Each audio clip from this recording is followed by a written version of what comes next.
Jai Vishnupad Paramahamsa Parivrajachaya Ashtatara Sadashi Shrimad Divine Grace Abhay Chanaravinda Bhaktivedanta Swami Srila Prabhupada Ki Jai Grantaraj Srimad Bhagavatam Ki Jai Shri Shri Radha Gopinath Bhagavan Ki Jai Jai Nitai Gaur Premanande Hari Hari Bo.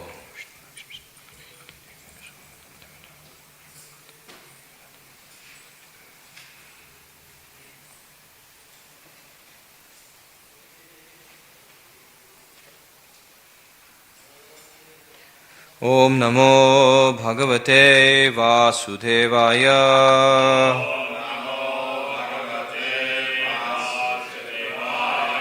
Om Namo Bhagavate Vasudevaya.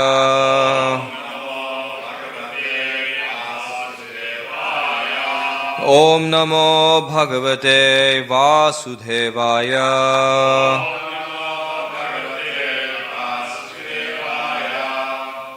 Reading from Srimad Bhagavatam, Canto 3, Chapter 14, Text number 13. Chapter title, Pregnancy of Deity in the Evening. Purapita no Bhagavan. No Purapita no Bhagavan. Daksho duhitir vatsala. Daksho duhitir vatsala. Kamvrinita varam vatsa. Kamvrinita varam vatsa. Itya prichatana pratak. Itya prichatana pratak. Purapita no Bhagavan. Daksho duhitir vatsalaha. Kamvrinita varam vatsa. Itya prichatana pratak.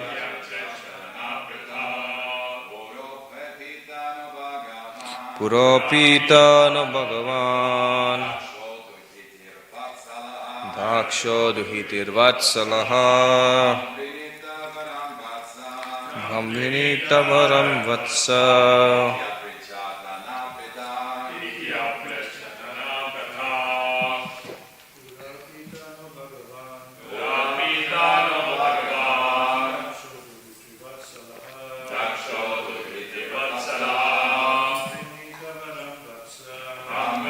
Varam vatsa. Itya prichatana pratak. Purapita no Bhagavan. Daksho duhitir vatsala. Kamvrinita varam vatsa. Itya prichatana pratak. Any other Prabhus?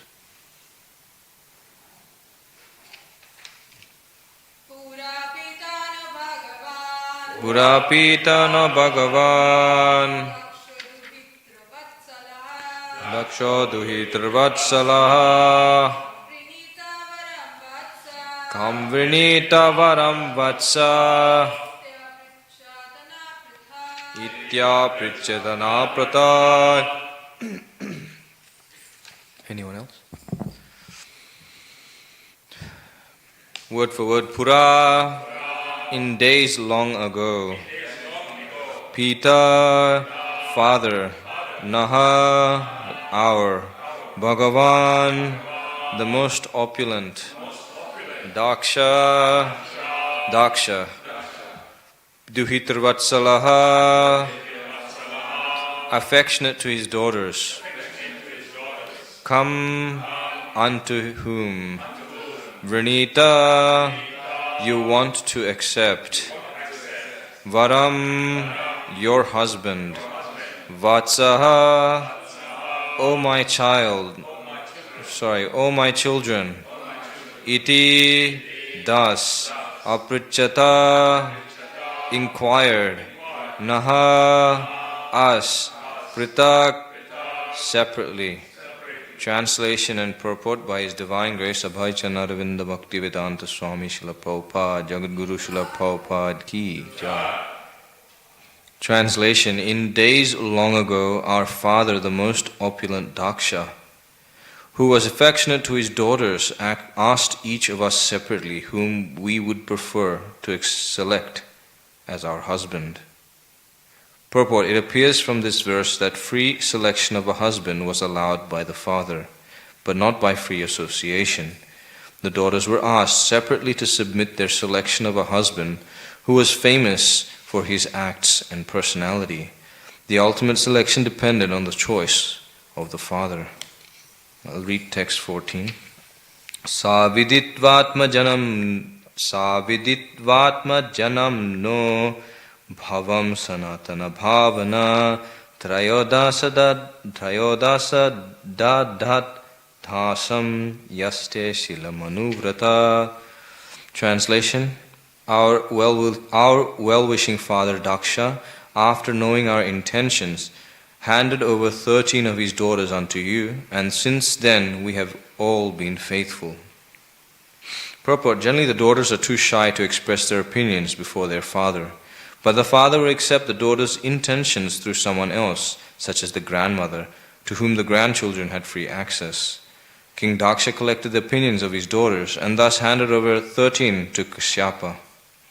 Since every one of Diti's sisters was a mother of children, therefore since she was equally faithful to the same husband, why should she remain without children? Om Jnanatimirandasya Jnananjana Shalakaya Chakshurun Militam Yena Tasme Shri Gurave Namaha. Jaya Shri Krishna Chaitanya Prabhu Nityananda Shri Advaita Gadadhara Shivas Adi Gaura Bhakta Vrinda. Hare Krishna Krishna Krishna Hare Hare, Hare Rama Rama Rama Hare Hare, Hare Krishna Krishna Krishna Hare Hare, Hare Rama Rama Rama Hare Hare, Hare Krishna Krishna Krishna Hare Hare, Hare Rama Rama Rama Hare Hare. Mukham karati vachalam pangam langayate girim yat kripatamaham vande Shri Gurun Tirtharam Paramanam Madhavam Shri Chaitanyeshwaram.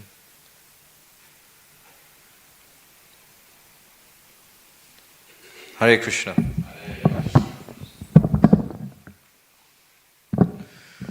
Okay, we're continuing with Diti's requests to Kashyapa to give her a child. We read in the past verses about her glorification of Kashyapa Muni and how he should honor her. And today we are reading a bit about how Daksha actually married Diti and her sisters. So we read about this later on. I believe it's in the 4th canto. Is the cursing of Daksha in the 4th canto? Yeah, in the beginning of the 4th canto. There we'll read a bit about how Daksha gave his daughters in charity to different personalities in the universe. And of course, we read about many other wonderful acts of Daksha. Sarcasm intended. So here we're seeing about how the father is asking his daughters, out of affection, who they prefer to select as their husband. And I was thinking about this. This is known as Swayamvara. So generally, princesses are given opportunities to select their husband, Swayamvara. And Swayamvara is very simple. It means when the princess chooses her husband. So, if you take for the example of Mother Sita, when, that's probably one step further than what I wanted to explain. If you take the example of, say, I believe it's Mitravinda, one of Krishna's queens, it's mentioned that her brothers were against her marrying Krishna, but her father was for it. and it's mentioned that Krishna came and just took her away. Out of her, of course, she consented and Krishna took her away. There are other examples where the princess just garlands in the assembly of many kings and princes who have come as suitors. The princess will come and just garland whomever she thought or had heard as being famous for their acts and personality. Prabhupada says here, submit their selection of a husband to who was famous for his acts and personality. So a famous example of this was Draupadi. Draupadi, it's mentioned that since the beginning, Draupadi's mind was attracted to Arjuna. So this whole Swayamvara was set up in such a way that only Arjuna would be able to capture her hand. So in that Swayamvara, the difficulty that was placed before all the princes was that they had to shoot an arrow into a tree which had a fish, so into the eye of the fish by looking in the water. So looking at a reflection in the water, they're supposed to shoot the arrow straight into the eye of the fish. And only one with expert mastery of archery would be able to achieve such a goal. And everyone knew how expert Arjuna was. But over a period of time, everyone saw that Karna's archery was also rivaling that of Arjuna. So it's mentioned that during that Swayamvara ceremony, Draupadi exercised her right to say that I would not marry a suitor's son, which means she would not marry Karna. Although Karna was born of Kunti before her marriage to Pandu, Karna was brought up by Adirath and his wife Radha, and they were charioteers, so they were considered to be of the Suta class or a lower class. So therefore she exercised her right saying that I'm a Kshatrani, I don't marry anyone lower of that lower caste or lower Varna. So then it's mentioned that at that time, this is just after the Pandavas escaped the house of lac. So the house went up in flames, they escaped underground, they ended up in Ekachakra, that's where they defeated that demon. Hidimba was on the way. At that place, in Ekachakra, he's a famous demon. Famous demon means his name is quite easy to remember. Anyway, they defeat that demon, and then as they're in the forest, as they're leaving, they happen to hear about this Swayamvara ceremony happening in the Panchala dynasty. So then they ended up going to that area, but they were disguised as Brahmanas because they were living incognito after being so-called killed in the house of lac. So it's mentioned that when they went there, then all the Satyas tried. They were there in the areas segregated for the Brahmanas, so all the Pandavas were waiting there. Their mother, they had left home in Ekachakra, so they had left her home there and they went to this place. And while they were seated there, it's mentioned that Krishna and Balaram were also there, part of this ceremony. And Krishna was telling Balaram was telling Krishna, hey, don't those Brahmanas look quite familiar? Because what had happened was, if you remember reading in the Shamandaka jewel pastime, when the jewel was retrieved by Krishna and he married Jambavati and Satyabhama, in between that period where Satyajit was killed by Satadanva, in between that period Krishna had left to go to Hastinapur to grieve the losses of the Pandavas and their mother. So they were playing the part that they had lost dear relatives. And so Balaram and Krishna were whispering to each other, saying that, that looks like the Pandavas. He says, you're right, brother, they look like the Pandavas. And it's mentioned that at that time, all the Kshatriyas, they couldn't defeat the target or the challenge put before by Draupadi and her father, Drupad. And it's mentioned there that it looked like that she wasn't going to accept anyone as her husband. And she was, it's mentioned that so many kings rivaled for her hand in marriage because of her beauty. She's none other than a plenary portion of the goddess of Lakshmi. So then, it's mentioned that Arjuna then stepped forward. after the MC, I guess, or the father explained that, is there anyone else qualified to come and take part in this challenge? So of course Arjuna took a step forward with the blessings of Yudhishthira Maharaj, and he went forward to perform this feat of shooting the eye of the fish in the tree by looking at the reflection in the water.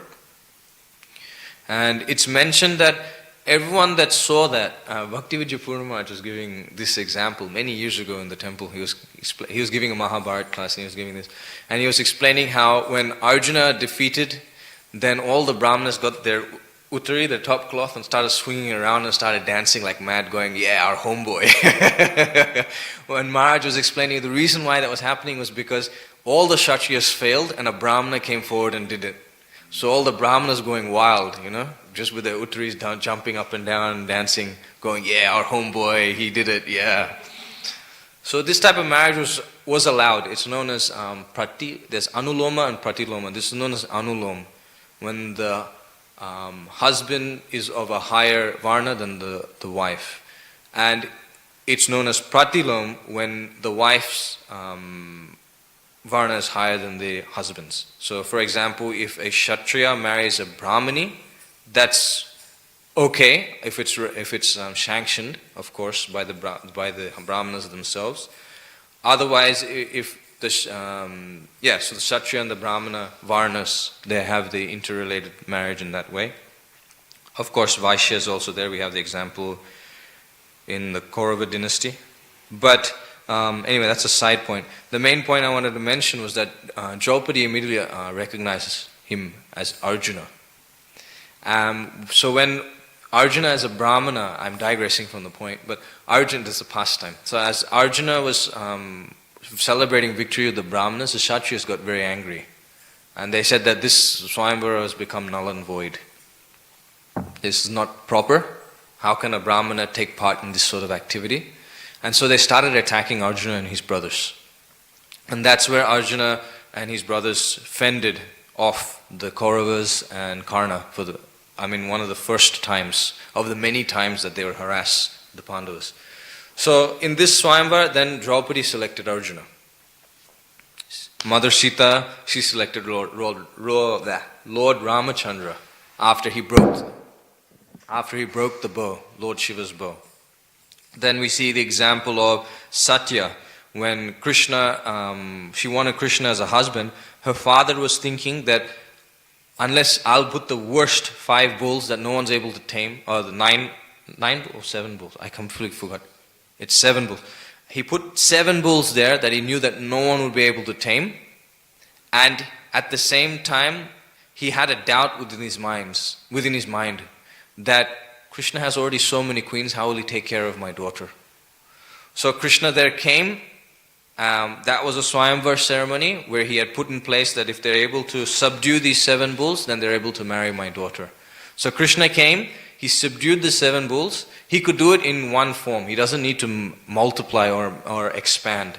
But just to show Satya's father that, look, I can take care of, just see how I expanded, and I'm able to subdue all 7 bulls. So in the same way, I'm competent enough to take care of your daughter along with the rest of my wives.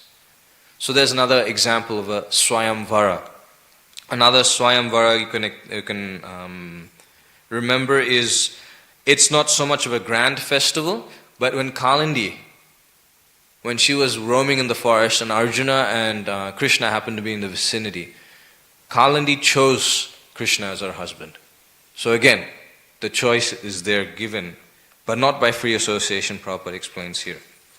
So then in the next verse here, Prabhupada talks about how the father Daksha, knowing our intention, handed over 13 of his daughters unto you, and since then we have been all faithful. Or we have all been faithful. So here, deity is explaining that this is how we were given to you by our father. Our father's approval. And it's mentioned in the purport, the father would accept the daughter's intention through someone else, such as grandmother, to whom the grandchildren had free access. King Daksha collected the opinions of his daughters and thus handed over 13 to Kashyapa. Every one of Diti's sister was the mother of children. Therefore, since she was equally faithful to the same husband, why should she remain without children? So she's just using or explaining how she became a wife to Kashyapa and why Kashyapa should give her a child. So it reminded me suddenly of another example of a Swayamvara was Shaubari Muni. When Shaubari Muni, he left the water and then he went to Mandata and said that, I want to give me a daughter so I can get married. Mandata said, yeah, sure, just ask them. Because he was in a fix, because here was a sage who was like completely emaciated from so many thousands of years of tapasya. Like he didn't have the heart to give his daughter to, but at the same time he knew, if I offend him, I'm in trouble. Same thing with Vrishaparva. When Sukanya poked Chavana Rishi's eyes, Vrishaparva thought, it's going to be a big problem. So he gave his daughter to the Brahmana to pacify him. So in the same way, Mandata was like, okay, if my daughters accept, then it's okay. So all 50 of his daughters rejected the sage because he looked so bad. So then the sage immediately, using his mystic powers, immediately became a beautiful young man. And then all of the sisters who rejected him in the first place all started to accept him as their husband. So another example of a Swayamvara where the king gives the option to his daughter to choose or select their husband based on their qualities and personalities. So it was a basic ceremony or a basic opportunity given in the Vedic culture. And here Prabhupada's explaining to us, it's amazing how, without Prabhupada's explanation, how we'd understand what a Vedic culture is. We'd be completely blind. Like we would have no idea what's happening. For example, I always remember this whenever I think about how we are blind and we're in the dark when it comes to actual proper civilization. Because right now we don't have a civilization. Prabhupada says it very clearly, we have a civilization of cats and dogs. Why? Because the basic necessity of the human being or the body is eating, sleeping, mating and defending. That's the basic activities of an animal. And if the human form of life is dedicated to these simple 4 basic things, which is already taken care of by Krishna, then Prabhupada says, what is the difference between the human and the animal? Rather, the human has the faculty for self-realization, understanding who they are, understanding their relationship with Krishna. So therefore Prabhupada says it's simply a society of cats and dogs. Because they're simply engaged in polished activities of eating, sleeping, mating and defending. So in this darkness, whenever I see this juxtaposition between civilization and this, it always reminds me of how during the time of Mahaprabhu's descent into this material world, that particular point in time, the Vaishnavas were so disappointed, so upset, they were so much in lamentation that just see all these people, they're engaged in these Vedic ceremonies just for the sake of it. And they're forgetting the point that is supposed to please Krishna. And in that pain or in that anxiety, they called the Lord to appear in this material world. Because people at that time were misusing the Vedas in the sense that they were so enamored by the Karma Kanda principles that what were they doing? That after marrying off all of their children, they began, just for the sake of showing their opulence, they started marrying off their livestock. Goats and then cats and dogs. They started marrying them off and creating great ceremonies in that way. So you can see how it's the same human energy, but it's misdirected. And in the name of religious activities, it just becomes a farce, a waste of time. So we are given such a wonderful insight into what Vedic culture is by Srila Prabhupada's mercy. And this is Srimad Bhagavatam. Srimad Bhagavatam even gives us the insight into the minds of great Vaishnavas. Gives us insight into the most intimate pastimes. just so that we can understand more and more about Radha Gopinath.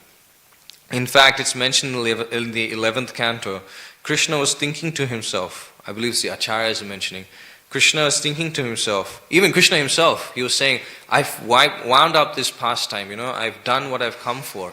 But he was thinking about the future generations of living entities that came after his departure. And therefore he had appeared and performed all these pastimes to annihilate the miscreants, the demons, and to save his devotees and protect his devotees, and protect the devotees in the future, because then they'd have subject matter to absorb their consciousness in. So the pastimes of the Lord are the mercy of the Lord, because Srimad Bhagavatam is giving us the opportunity to take part in the same pastime. You see, when the Rasa Leela happened, Brahma was there on his swan carrier, right? And he was watching the whole Rasa Leela. By reading Srimad Bhagavatam, it's as if we are also there, spectating. This is the mercy of Srimad Bhagavatam. Who are we and who is Lord Brahma? Lord Brahma's father is Krishna. Lord Brahma's spiritual master is Krishna. He's his only relation. He's so intimately connected with Krishna. And Krishna is giving him the opportunity to see these pastimes. He's seeing the spiritual world. There's a whole chapter of that in the 2nd canto. How he's able to see the whole Vaikuntha planets and what's happening there in the spiritual world. This is Lord Brahma. And Srimad Bhagavatam is elevating us to that platform of being able to see and relish the same as Lord Brahma. What to speak of Lord Brahma, we're even seeing the emotions of the gopis with Krishna. The pure loving ecstasies between gopis and Krishna. We're not even qualified to understand any of these things. But somehow or other Srimad Bhagavatam has given us such great mercy. Through the mercy of Srila Prabhupada, we're able to actually see and relate to Srimad Bhagavatam. So all these small points about Vedic civilization, about the spiritual culture, about something that will bring us closer to Krishna, it's such a great opportunity for us to think about what civilization is. To think about how civilization was arranged in such a way that it was so simple for the sake of minimizing eating, sleeping, mating and defending and increasing one's devotion for Krishna. Like I remember, I was just reading, it's just a small point, a trivial point. A disciple of Srila Prabhupada asked Srila Prabhupada, because he was of an Indian descent, and his parents had told him that, you should not on a fasting day cut your hair. So he went and told Prabhupada, it's Ekadasi, should we fast, while we're, on Ekadasi should we shave our head cut? And Prabhupada said no. And Prabhupada clarified to him, it's not some, ritualistic thing. Actually, we fast on Ekadasi just to increase our opportunity to glorify and serve Krishna. So what's the need of cutting hair on Ekadasi? That was the point Prabhupada had given to this disciple. So you can understand, Prabhupada always kept his center or his energies and his goal on the essence, and that was to please Krishna. He did not get sidetracked by anything else. And by that mercy of the association of Srila Prabhupada, we'll also be able to see that. But how do we implement it? We need to see what a Vedic culture is like. We need to see what a civilization is like. So therefore we are given these examples. Because if you have a look, Prabhupada has no real need to explain these things from our perspective, our limited perspective. Here Prabhupada's talking about, Maitreya is talking to Vidura about how long ago Daksha allowed us to choose our husband. And Prabhupada's giving us sort of an information or informatory sort of commentary on this. And Prabhupada's giving it to us so that we can understand this is the culture of the Vedic civilization. This is what Krishna established. And this is what it's become now. So unless we know what the standard is, how do we practice Krishna consciousness to as close to the standard as possible, as practical as we can within this current situation? So it's a very great opportunity for us to accept the fact that Srila Prabhupada is giving us all of this for our benefit, and it's something important that we should keep with us. That's one point. The second point also is that Srimad Bhagavatam is allowing us that insight. Srimad Bhagavatam is allowing us that, that entrance into the privacy of the lives of the devotees, and is allowing us an opportunity to understand understand more and more about the Vaishnava culture. Not just Vedic culture, but the Vaishnava culture. What is it that's happening between Vaishnavas, and what is the emotion shared between the devotee and the Lord? That you will not be able to see, because in this material world, it's mentioned that hiha yasya harer dasya nikilas karmana manasa vacha or gira nikilas tapi avastasu jivan muktasa uchyate. So even though Prabhupada gives this example of a jivan mukta, I'll come back to it.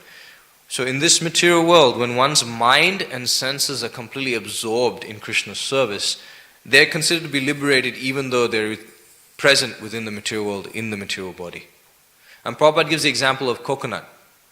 So when you have coconut and you shake coconut, if the coconut's ripe and still, edible in that form, then it won't shake. You'll hear water, but it won't shake. You won't hear anything heavy shaking. But when it becomes dry and the flesh inside of the coconut becomes dry, of course that's still edible, but in this state, you hear rattling sound. So Prabhupada gives the example of this is Jivan Mukta. That although they have the body, they're not attached to the body. Just as the flesh of the coconut is no longer attached to the shell of the coconut. So Prabhupada gives this example of what Jivan Mukta is.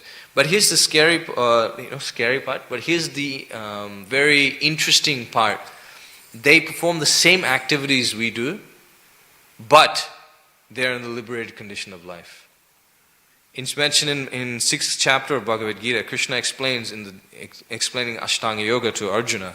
There he's explaining that for such a person, for them, they're eating, sleeping, bathing, evacuating, all of these, talking, all of these activities, they merge into transcendence. They don't become affected by these things.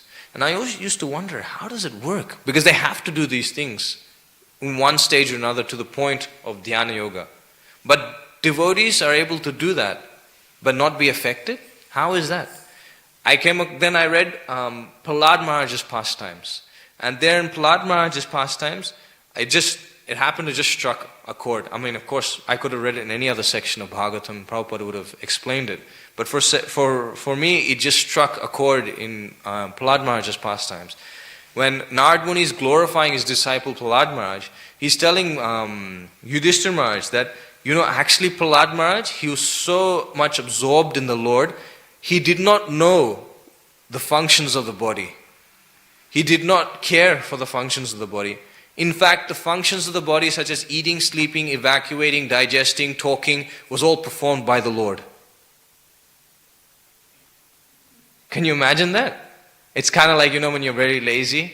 You're very lazy. It's like you don't want anything. Oh, what's a good example? Breakfast in bed. You're so lazy that someone else should come and feed you and that sort of things. Right?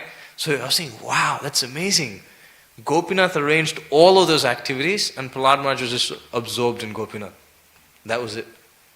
So that's the perfection of our understanding of what Jivan Mukta is. You can see in Prahlad Maharaj's example. Right? So, where was I coming from?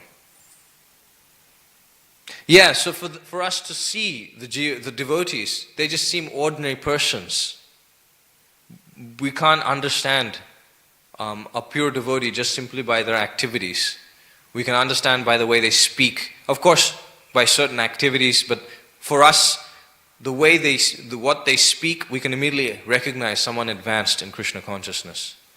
So, Srimad Bhagavatam is giving us the opportunity that, okay, you guys, we are all hopeless being Kali Yuga to understand who's not devotee, who's pure devotee, coming in contact with the pure devotee. So therefore, they're giving us Srimad Bhagavatam is giving us direct access in that sense. So Srimad Bhagavatam like in today's verse, is giving us a glimpse into Vedic civilization.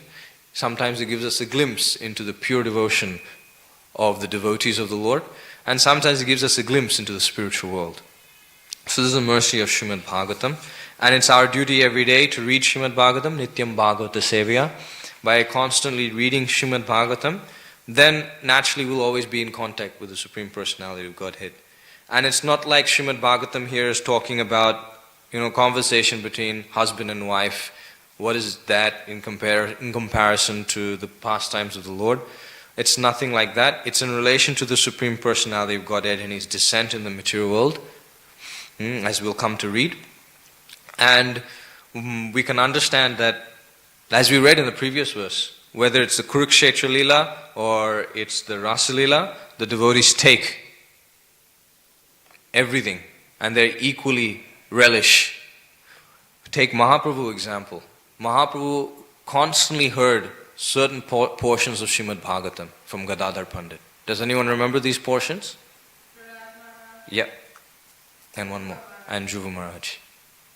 So if Mahaprabhu is teaching us by example, he would constantly hear these ones again and again and again. Finish? Okay, again. Finish? Okay, again. So he'd always get Gadadhar Pandit to do that. Because Gadadhar Pandit was always absorbed in the ocean of prem that emanated from reading Srimad Bhagavatam. In fact, it's mentioned when Gadadhar Pandit would recite Bhagavatam, that the manuscript he would have would become so drenched that they could not use it anymore. They had to get another one. So, so the point I wanted to make was that it may seem trivial points here, but it's a important point to understand how Vedic civilization was, and of course in many sections of Srimad Bhagavatam, how to understand about the spiritual world and about the devotees and their relationship with Krishna. So we talked today a bit about Swayamvara, we talked a bit about the glorification of Srimad Bhagavatam in the sense that it's giving us the opportunity to access that which great devotees like Lord Brahma was able to have. And we also talked a bit about how to read Srimad Bhagavatam regularly and to take whatever Srimad Bhagavatam is giving us and apply it in our daily lives. Okay, there's one question. 2 questions, 3 questions. Okay. When was this Swayamvara concept is introduced as against, girls actually choosing their husbands? I mean, the father basically, or the parents decide the bridegroom. Actually, quite interestingly enough, it's mentioned, Prabhupada says it, I'm not sure. He says the ultimate selection depended on the choice of the father. If you have a look, Satya's father arranged in such a way only Krishna would come and defeat. Draupadi's father, Drupad, arranged in such a way so that only Draupadi was able to select Arjuna. And of course, both women in that sense, in that stage, also had their minds focused on those husbands, or those princes to accept a husband. So I'm not sure about when, where, but Prabhupada saying Swayamvara is there, but ultimate selection dependent on the choice of the father. Mm-hmm.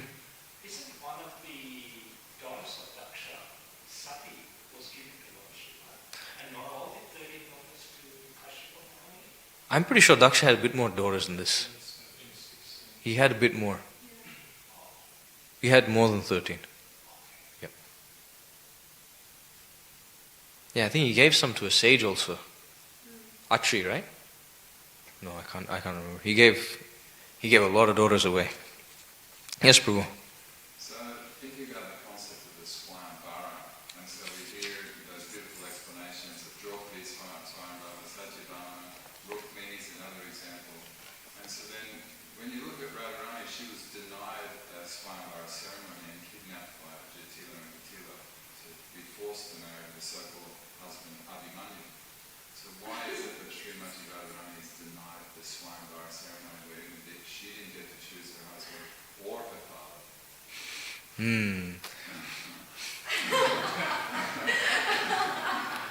There are 2 answers to this. One is that at one particular point in the past times, Brahma arranged the marriage of Radha and Krishna together, if you remember that. So Srimati Radharani did get to choose. And the second answer to your question is pastime. For the sake of pastime. Swakiya, Parakiya, we are not qualified to speak any further. Hare Krishna.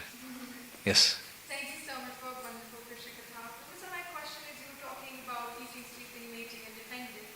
And then you were also talking about Vaishnava culture. So my question is, sometimes as devotees, we come for Mangala Aarti, we do everything, we're doing what Prabhupada says, and we're still flirtatious, and we're still offending the devotees. We can be living in the temple, we can be 24 hours doing service and all of that. And then we also feel, we hurt other people, and then other people feel morose feelings towards we are the Vaishnava, and all of that is happening. And then when we go to Vrindavan and we meet these really absolutely highly advanced devotees, like they're on absolutely different platform, and they just, as soon as you go, you don't even need to ask such questions to them, and they just say, if you want to practice bhakti really, really nicely, you got to close your eyes, be blind, have deafness, and only have eyes and ears for Krishna Katha. And if something bad's happening, you absolutely close your eyes. If something bad's coming into your ears, absolutely got to stop it. Don't speak anything bad.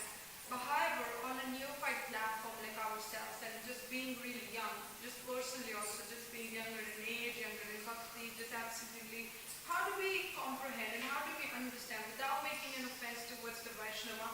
At the same time, also we have heard from our Shiksha Gurus in Bhakti Vriksha classes and Namata programs that devotees have to be honest, and we don't need to do buttering. We have to speak the honest. So how do we strike a balance in all of this? So, first of all, you need to understand that ISKCON is like a hospital. That's the main thing, which means that everyone that comes to ISKCON is on the way to becoming purified. So it's like, when you go to a hospital, and when you go to the hospital, you don't yell at the doctors, you don't get upset with the board of directors that, these people are sick, they're just sick, what are they doing? You understand that they're there because they are sick, and they are getting treatment to go. Some will accept the treatment wholeheartedly and get there faster, and become recovered and leave. Others, they will take their time. According to their surrender, they will take their time. That's the first thing to understand. A mature consciousness, maturity in devotional service means that you'll be able to understand that everyone is performing devotional service at their level. Okay? Because we ourselves also have so much baggages, right? We have so much conditioning stuck in our head, stuck in our heart. So that much we can understand. Second is that we, as much as possible, of course, if you're given the position, title, service of taking care of devotees, of course, we have to find faults, we have to correct. Like Prabhupada's explaining, they had just built the Vrindavan temple, and I think it was Sorabi, is that the architect's name? Sorabi? And he had created such a wonderful temple for Prabhupada. Last minute design, last minute building, everything, it was all on his head. Such anxiety he had. It's mentioned that he could not sleep properly. He was always doing something, asking people to do something, getting builders. It was just, because what had happened was that the initial devotees that were managing, they had told Prabhupada everything ready. Prabhupada put the date, and a couple of days before Prabhupada came, there was nothing. Prabhupada came and just the land was just nicely, the foundation was done, that's it, nothing. And Prabhupada was furious, like, what farce, what a farce. How can we advertise and say it's open when it's just like this? Because the devotees, they came from the West, they were in India, it was like such a complete cultural flip for them, just completely mind-boggling. They didn't know how to deal with things, they're being swindled, the weather, health, everything was just bombarding them.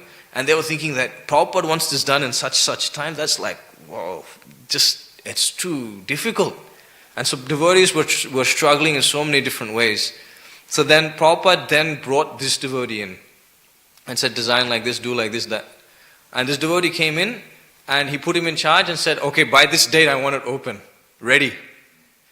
And so many, not just him, but all the devotees in Vrindavan worked so hard to get that temple built. And it's mentioned that as Prabhupada is walking through, Tamal Krishna Maharaj was telling Prabhupada, Saurabhi has done so well, so nice. And Prabhupada's telling him, yes, everybody is telling me that he has done so nice, but I still have to chastise him. But I'm still finding fault with him, rather. Because at that point when he walked in, during that whole visit, during that whole sort of, he was taking a quick look, and Prabhupada stopped, and all the devotees just stopped. And they were like thinking, what's Prabhupada going to say now? And Prabhupada looked up, and the chandelier had like some sort of, was dirty, or some bird was there, something had happened. And Prabhupada then looked and he said, call Surabhi. Why is it like this? It should be cleaned. So like that, Prabhupada would always find small things and correct. Because that was his job. That was his service. But for the rest of us, we don't have that service. We should focus on our devotional service. That's the safest way to advance in devotional service. The more and more judgmental we become, the more and more hard the heart becomes. The more and more hard the heart becomes, we'll forget those days where we were chanting and praying to the Lord, that, my Lord, I can't even cry out to you that I can't cry out to you. So please somehow or other may allow we forget such prayers altogether.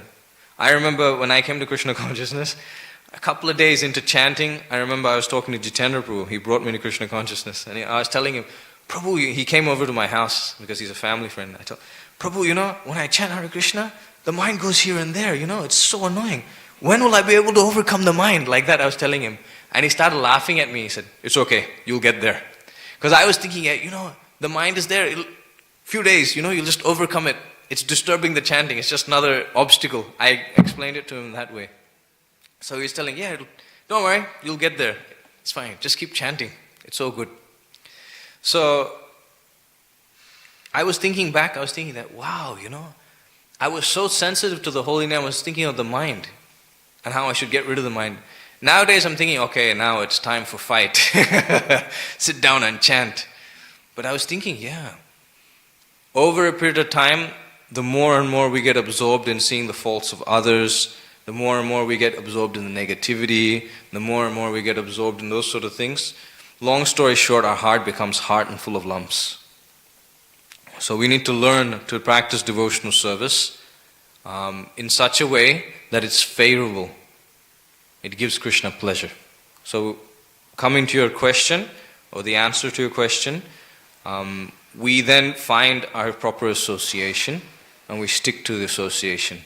So immediately, like suppose I feel absolutely hurt and broken down, and then obviously, like I said, I'm younger in age. So then your association is your support group. So immediately I should put myself in a higher situation. The first thing is philosophically understand your situation. Understanding the gap, you also seek the shelter of association of close, near and dear Vaishnavas. Okay, I really like your answer. I really appreciate it. It's quite Hare practical, Krishna. and I think it's really helped me. Just immediately elevate my consciousness, and then I'll be out of that. Thank you. Hare Krishna. Alright, we're done. Thank you very much. Grantaraj Srimad Bhagavatam ki jai. Srila Prabhupada ki jai. Shri Shri Radha Gopinath Prabhu, Shri Shri Radha Gonath Bhagavan ki jai. Nitai Gaur Premanande. Hari Hari Bol.